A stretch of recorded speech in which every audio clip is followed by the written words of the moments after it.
What up? I'm back. I know y'all know what this is right here. I'm just gonna open it and see what it says.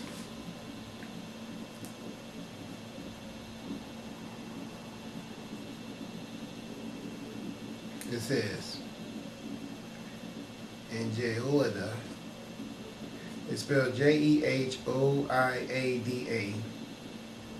made a covenant between the Lord and the king and the people, that they shall be the Lord's people, between the king also and the people. And all the people of the land went into the house of Baal, and brake it down, his altars and his images, broke they in pieces thoroughly, and slew Mattan, the priest of Baal, before the altars. And the priest appointed officers over the house of the Lord. And he took the rulers over hundreds, and the captains, and the guard, and all the people of the land. And they brought down the king from the house of the Lord, and came by the way of the gate of the guard to the king's house. And he sat on the throne of the kings.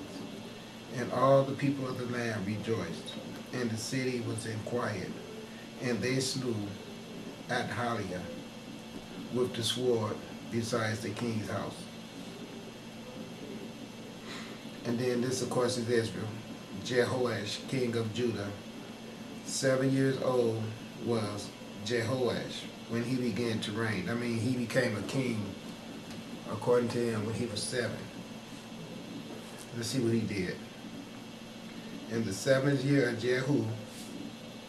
Jehoash began to reign, and 40 years reigned he in Jerusalem. And his mother's name was Zebiah of Beersheba. And Jehoash did that which was right in the sight of the Lord all his days, wherein Jehoiada the priest instructed him. But the high places were not taken away. The people still sacrificed and burnt incense in the high places. Okay, it says, Jehoash repairs the temple. And Jehoash said to the priests, all the money of the dedicated things that is brought into the house of the Lord, even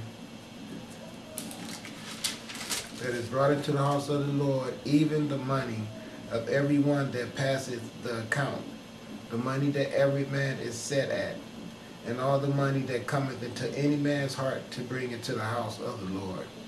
Let the priest take it to them, every man of his acquaintance, and let them repair the breaches of the house. Whosoever any breach shall be found. But it was so that in the 23rd year of the king Jehoash.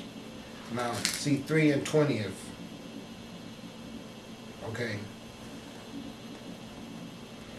Okay, I'm going to tell you what that means. That means 60. All right. That's what it means to me. Okay. It means 60. 3 and 20 is 60. I'm going to tell you about that later. 60 is a completion number.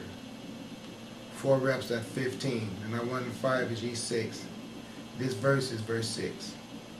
It's Kings, chapter. This is verse 6. I'm going to get to about those 6s in a minute. Let me keep going right now. It was so that in the 23rd year of the king Jehoash, the priest, had not repaired the breaches of the house. Now listen, when something is breached, that means that something that was not supposed to get inside got allowed inside. That means that you have an intruder inside of your house. That's just what it says right here. It says, but it was so that in the 23rd year, that means that in the 60th year, I mean at the end of the big year of the king, of King Jehoash, the priest had not repaired the breaches of the house, okay? the king Jehoash called for Jehoiada, the priest, and the other priests, and said unto them, Why repay ye not the breaches of the house? Now therefore receive no more money of your acquaintance, but deliver it for the breaches of the house. And the priest consented to receive no more money of the people, neither to repair the breaches of the house. But Jehoiada the priest took a chest, and bored a hole in the lid of it, and set it beside the altar, on the right side, as one cometh into the house of the Lord. And the priest that kept the door put therein all the money that was brought into the house of the Lord. And it was so, when they saw that there was much money in the chest, that the king's scribes and the high priest came up, and they put up in bags, and told the money that was found in the house of the Lord. And they gave the money, being told, into the hands of them that did the work, that had the oversight of the house of the Lord. And they laid it out to the carpenters and builders that wrought upon the house of the Lord, and to masons and hewers of stone, and to buy timber and hew stone to repair the breaches of the house of the Lord, and for all that was laid out for the house to repair it. Howbeit, there were not made for the house of the Lord bowls of silver, snuffer, basin, trumpets, and vessels of gold, or vessels of silver, of the money that was brought into the house of the Lord. But they gave that to the workmen, and repaired therewith the house of the Lord. Moreover, they reckoned not with the man into whose hand they delivered the money, to be bestowed on workmen, for they dealt faithfully. The trespass money and sin money was not brought into the house of the Lord. It was the priest. All right, now, to me, what this sounds like is really challenging, because, see, it's rhetoric. It's just so much rhetoric. You know, I just want to be honest. I want you to just really listen to all that crap. That's what you can make that to be anything you want it to be, but I'm going to tell you the whole format of what it is. It is saying that this is the Lord after they came from war. See, look, listen, so I can prove it to you. Sustainment through war. It says, Then Hazael, king of Syria, went up and fought against Gath. Now see, listen, always war. Okay, always war. Now check it out, just hear me. And fought against Gather and took it. See, fought someone and took their land. Then Hazael, king of Syria, went up and fought against Gath and took it. And Hazael set his face to go up to Jerusalem. And Jehoash, king of Judah, took all the hollow things that Jehoshaphat and Jehoram and Ahaziah, his fathers, kings of Judah, had dedicated, and his own hollow things, and all the gold that was found in the treasury of the house of the Lord, and in the king's house, and sent it to Hazael, king of Syria. And he went away from Jerusalem.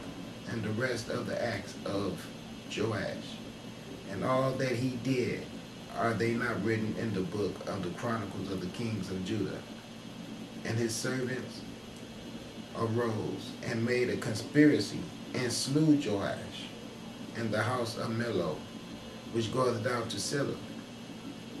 For Jozaskar, the son of Shemith, and Jehozabad, the son of Shomer, his servants, smote him, and he died. And they buried him with his fathers in the city of David. And Amaziah, his son, reigned in his stead. So, you see, the same stuff They telling you right there, mayhem and murder. Okay, right there. All through the whole history. I mean, it's ridiculous. Even, okay, now, I just showed you all the footage in Russia, right? Now, remember, these guys are the Turks. These people who call themselves these Israelite people claim that they were in Egypt, put under bondage, then had an exile. They got Yahweh, Jehovah, took them off and under bondage of us melanated people. Well, first they say that the people of Egypt was black, but then they claim that we should be punished for the horrible things we did to them in Egypt so they can't make up their mind.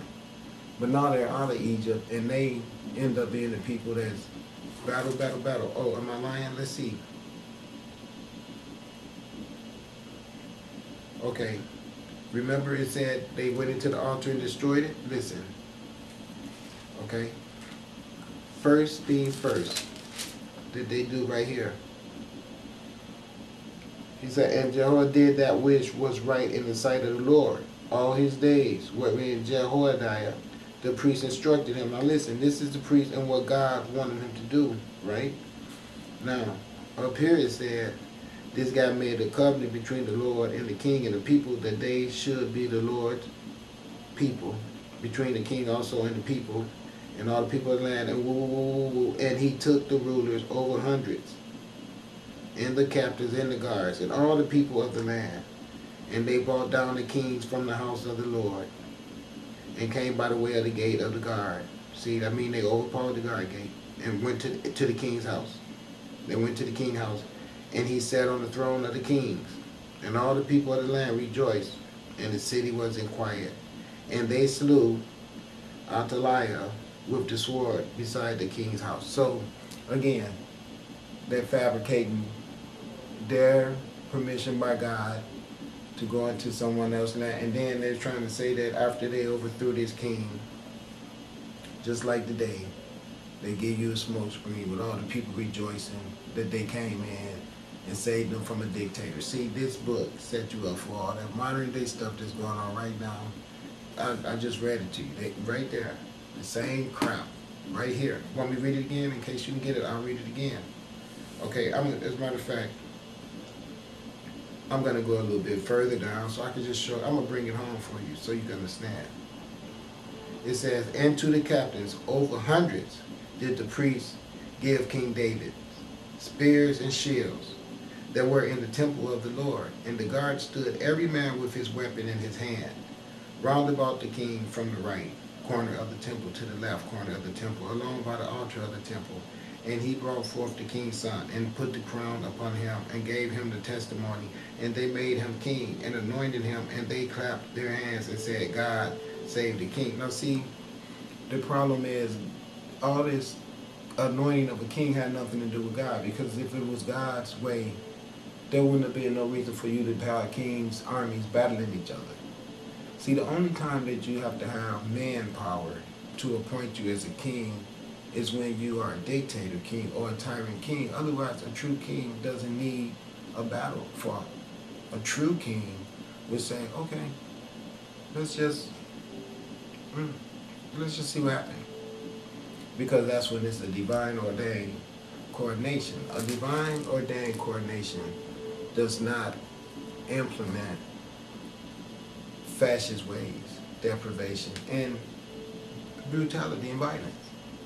Brutality and violence has nothing to do with God. Listen to this, what he said.